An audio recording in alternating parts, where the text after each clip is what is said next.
Round 1, fight! Généralement, mon jeu est extrêmement offensif. Je joue vraiment sur les déplacements, la distance, j'essaie d'aller très très vite. J'essaie d'adopter un jeu un peu coréen, dans le style coréen. J'y arrive pas encore non plus parfaitement comme les Coréens, mais c'est le style que j'adore, c'est le style qui me fait jouer à Tekken. C'est ce qui d'ailleurs dans Tekken différencie les jeux de baston, c'est les déplacements, quoi. C'est pour ça que ça me fait vraiment, entre parenthèses, vibrer, quoi. C'est vraiment les déplacements, la vitesse que ça apporte.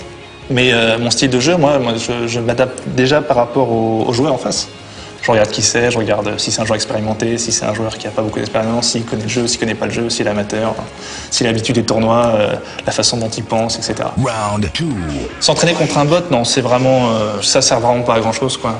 Faut s'entraîner en practice. En practice, c'est bien parce qu'on peut réviser ses phases, on peut vraiment réviser ses combos, on peut réviser ses déplacements, on peut réviser ses situations, la vision de jeu qu'on veut par rapport aux différents persos qu'il y a dans le jeu et la façon de jouer, etc.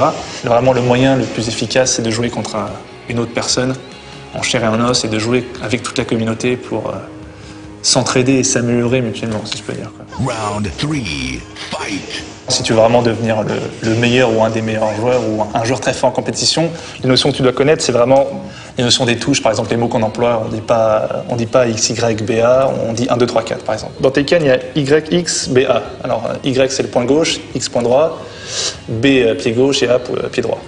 À haut niveau, on dit pas diagonale avant X ou quoi que ce soit, c'est une perte de temps, c'est pas possible. Il y a déjà assez de mots comme ça. Pareil, on dit pas haut, bas, arrière, avant, on dit up, down, back, forward. Comme ça, par exemple, si on veut faire diagonale avant A, on fait juste DF4. Voilà. Et là, déjà, si tu comprends ça, tu pourras comprendre beaucoup plus les forums, beaucoup plus ce que les gens te disent, etc., en tournoi ou en compétition, etc. Et puis après, il y a les frames. Alors, les frames, c'est la vitesse d'exécution d'un coup. C'est, par exemple, si un coup sort à 12 frames, ça veut dire que le 12, c'est la vitesse du coup. Et toi, si par exemple, tu veux passer avant, si tu veux être plus rapide que ce coup, il faut évidemment que tu choisisses un chiffre inférieur. Donc par exemple, je vais sortir un coup, tu sors un coup en 12 frames, moi, tiens, je vais sortir un coup en 10 frames. Du coup, je vais avoir l'avantage et c'est moi qui vais rentrer en premier.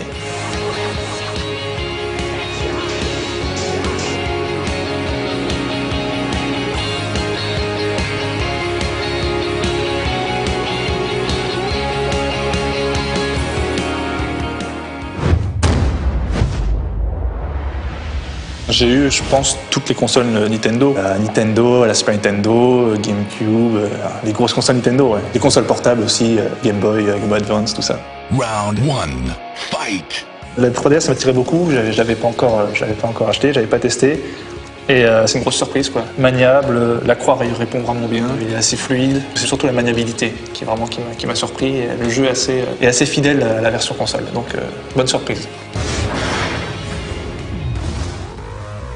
Round 2, fight! L'utilisation de l'écran tactile pour Tekken, c'est vraiment pas mal, quoi. Ça donne une aide en plus au grand public, vraiment, qui a peur de rater ses manips, etc.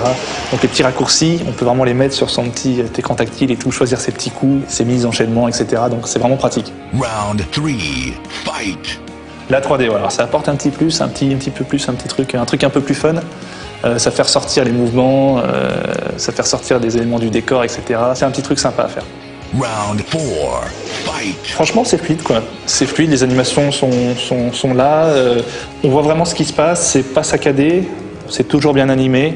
C'est toujours rapide, parce qu'on a tendance, des fois, j'avais peur que ça soit un petit peu en décalage, que le jeu c'est un peu lent, etc. Mais le rythme est toujours là. Donc c'est plutôt agréable. Round 5, fight!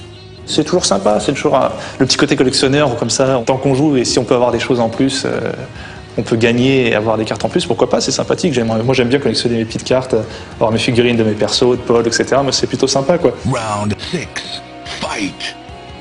Il n'y a pas de bidouille à faire ou quoi que ce soit, on active le truc, tout de suite on reconnaît, il y a le salon, on fait rechercher, etc. Ça marche super, il n'y a pas de lag, etc. Donc c'est vachement pratique, quoi.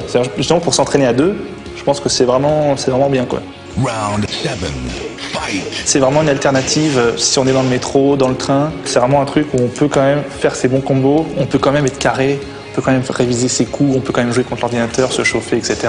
Donc c'est vraiment, je pense que c'est un truc vraiment en voyage que je pourrais avoir sur moi. Puis comme je l'ai dit, c'est jouable. Donc ouais, c'est quelque chose que je pourrais avoir avec moi pour rester chaud et m'entraîner de temps en temps. Final round! Bah écoutez, maintenant que j'ai ça, ramener la 3DS, ça va saigner.